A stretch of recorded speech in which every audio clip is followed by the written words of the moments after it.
në kushtetut nuk ka asnjë hapësirë ligjore që të ketë një mekanizëm zhbllëkues për ta kaluar këtë ngërç politik. Jo, sepse kushtetuta nuk e ka para po që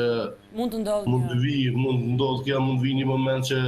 kuvendi do të refuzojë ta konstituojë vetveten, edhe realisht nuk është shumë e logjikshme, mirë, po ja që po ndodh. Kështu që na duhet një interpretim, ne kemi një aktgjykim gjykatës kushtetuese të vitit 2017, sepse edhe atëherë kemi pas një situatë ka shumë ngjashme,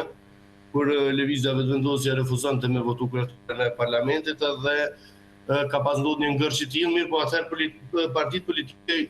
kanë diskutuar mes veti, kanë bërë një marrëveshje politike dhe kanë vazhdu tutje. Nuk është e pamundshme edhe me diskutuar rreth një marrëveshje, sepse ai refuzon gjitha marrëveshjet cilat ju kanë ofruar deri tash. Ka zëra skeptik Arlin që thonë se zoti Kurti po I fiton kovetes me kandidimin e vazhdueshëm të zonjës Haxhiu. Sakt, sepse zoti Kurti nuk I ka numrat për zgjedhjen e qeverisë, edhe kjo është arsyeja pse ai po e mban vendin në një blokadë të tillë. Është ego politike, zoti Kurti njihet për këtë ego, dëshira e madhe e tij për pas pushtet